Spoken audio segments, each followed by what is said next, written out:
once again, it's Matthew here from Matthew North Music. As ever, if you like my videos or you're interested in the sort of stuff I talk about, please hit the subscribe button. It really does help the channel to grow and it helps me enable me to make more videos. Today then, DMX. Now, to a lot of people it's second nature. It's like MIDI or USB. It's a way of connecting things together. In this case, lighting. Now, I've owned a few DMX compatible lights for a number of years, and when I do a gig, I generally switch them on. They're in some sort of auto mode and they slowly change colour, and that kind of works. But what I don't like about them is sometimes it'll go from a nice sort of warm looking light, which to be honest I'd quite like to have on all the time, to going sort of bluey and white and very cold, and I don't like that so much. So I thought it was about time I got myself a DMX lighting controller and I set it all up. Now, I know absolutely nothing about how this technology works at all. I know a little bit that I've looked up online about how you wire them up, but other than that I know nothing. So I've bought a couple of bits and we're going to see how we get on with getting some lights working with a DMX controller. In a way, it's quite nice to unbox something that isn't a record. Now, this is a got a picture of it on the side here. Actually, this is the lighting controller I bought. I got this from Thomann. I think it was about £80, something like that, £80–90. And it basically says it can do everything. DMX controller for RGB, RGBW and RGBA, whatever those two are, LED fixtures. Controls up to 8 individual fixtures and a fixtures group. 9 colour preset chains, compatible with all AJ, LED, RC, remote lighting control, whatever this is. It basically says it will do what you need to do. So let's get this out of the box and have a little look.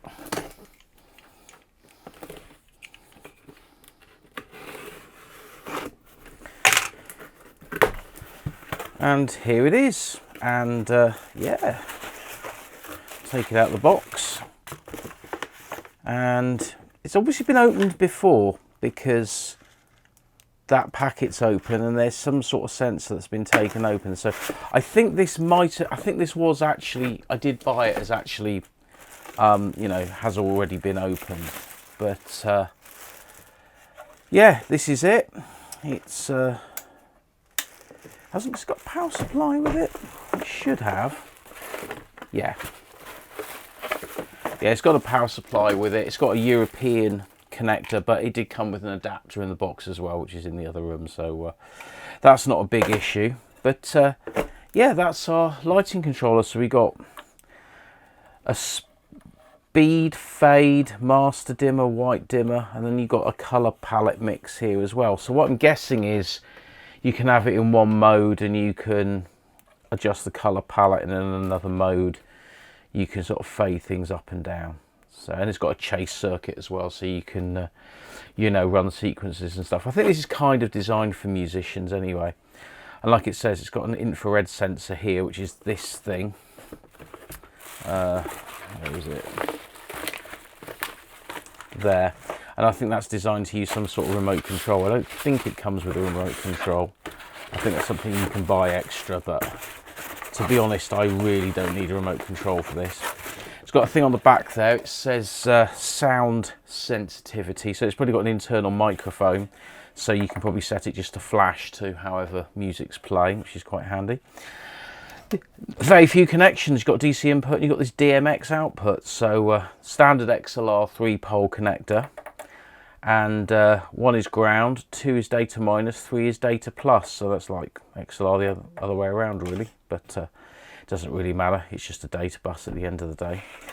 Anyhow, we're going to look at this a bit later on once I've got the other stuff done. As you saw on the back of the lighting controller, it is just an XLR connector, and it's all XLR connectors, 3-pole on all of these lights. Now, there are versions of DMX that use a 5-pin connector as well. That's kind of more used in professional lighting scenarios, television, theatres, that kind of thing. But this is just stuff for bands and small gigs. That's all I'm going to use it for. But the problem is you can't just plug in an old microphone cable. The reason is that microphone cables do not have the bandwidth for the data path that's going through, because it's very fast serial data. So what you need is some cable like this. Now I bought this from Thomann as well. It's 25 meters of DMX lighting cable, and I think it was about £30 or there as much. And that's all I'm going to really need for what I'm doing, because I'm only going to be using these lights in pubs, small venues.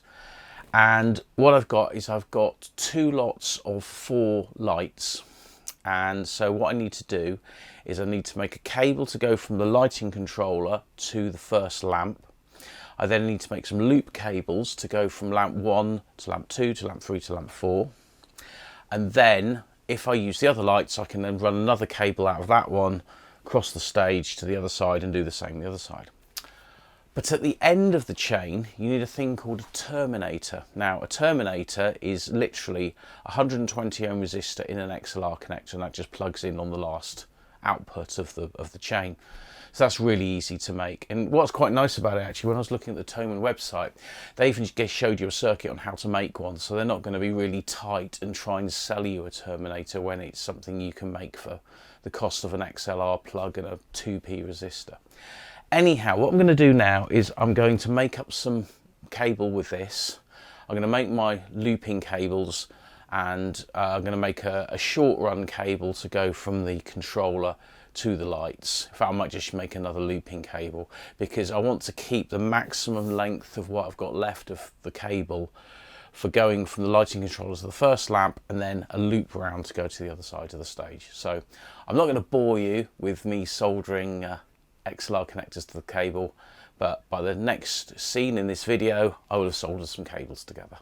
Okay, I've got some lights plugged in. Now I've got 2 different types here.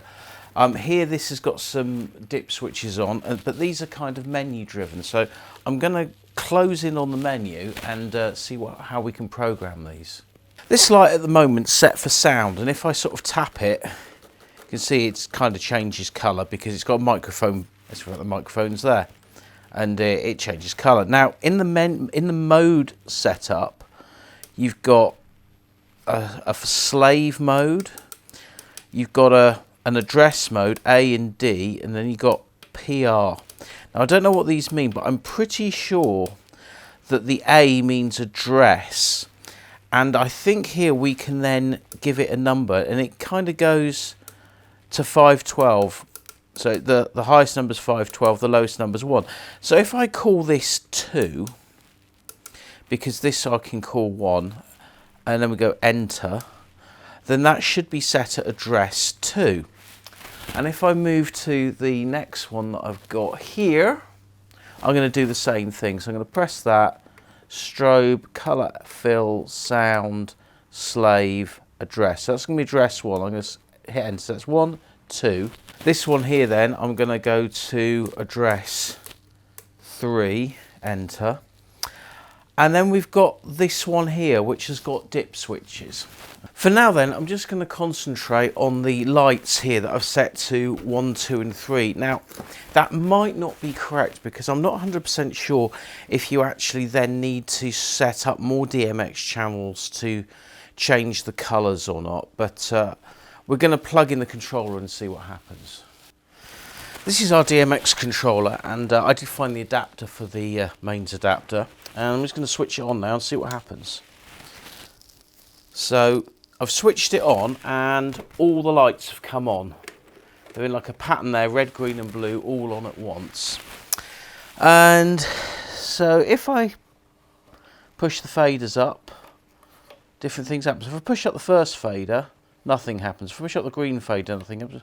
Push up the blue fader, then I'm getting blue on light 3, and I'm getting a bit of red on light 1 and 2. Well, actually, the light 1's actually got a bit of green on it as well. And on the white, nothing. Now, if I go RGB fade, let's see what happens here. And not a lot, really. Oh, it's going almost like, yeah. This is weird. It's kind of, oh, I think I might be on the some sort of master setting rather than just the colours. So if I go to, it's also got a sound mode as well, which I think works with. Let's just turn everything off at the moment. RGB fade, bring it all down.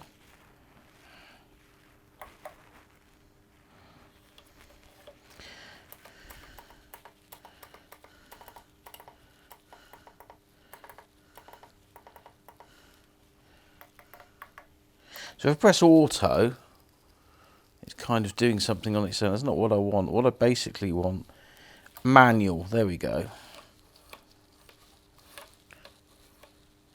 Okay, this is kind of doing something now. In the, if I press the red fader, I get blue on here, red on the first one. If I press up green, I get green on the first one. And if I press up blue, I get blue on the first one. And if I press up white, I get nothing on the first one. So red, green and blue then on the first one is working correct. Now, I think it's to do with how I've addressed these things. Okay, well, I've set the 3 lights here to address the same address. And now if I push red, I get red. If I push up green, I get green. If I push up blue, I get blue. And then I can do a mixture of the two.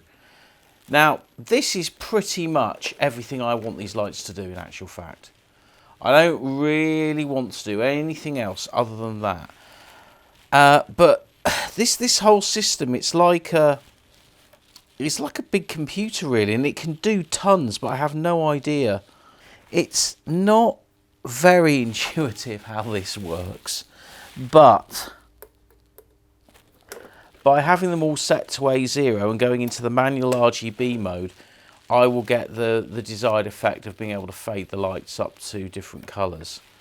But I think you probably need, you know, more knowledge than I have on how this thing works to do these things. I mean, you've got these preset modes here.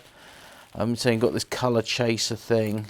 I mean, maybe this unit is kind of designed that they all run the same. I mean, I would have thought you'd probably want to do more than that, but it seems to work. Now, what I'm going to do is I'm going to try and hook up this other light here that's got the dip switches on the back to see if that will work in the same way.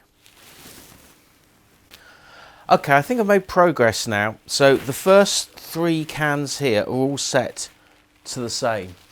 And I've now got this 4th one, which you can see here in my hand. I've now got that one working. So I've got red, green, blue. And I got that working by setting its dip switch to position 3. So I can't quite work out why, but we now have a set of par cans here that will all work the same, which is red, oh, so it's green, red, green, blue. And to be honest, for my band, that's kind of all I want, because I want to have a balanced wash across the same stage of the same colour. Now, I would love to hear from you if you think, oh, look at him, he's useless, he can't do anything. You know, fine, yeah, I can't. I literally have never used one of these before, but I have very basically been able to get this to control 4 lights, and I've got 3 more on another stand, and this means I can have lights working for my gig. So yeah, an idiot like me has just got this thing to work in red, green and blue, and I can pull up various colours, and these are actually very bright lights as well. I forgot how bright these lights were. Weirdly, if I push up the white button, then the one on the end kind of goes different colours. It sort of goes green, white. I don't know how it's doing that, but anyway, I've kind of got this thing to work now.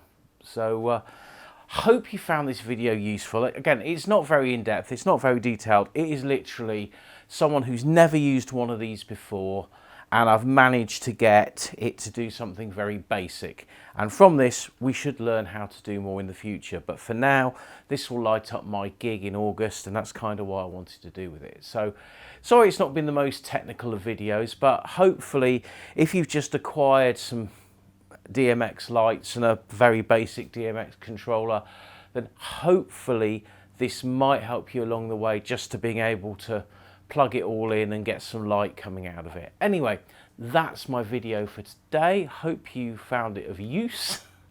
And yeah, I'll catch you on the next one.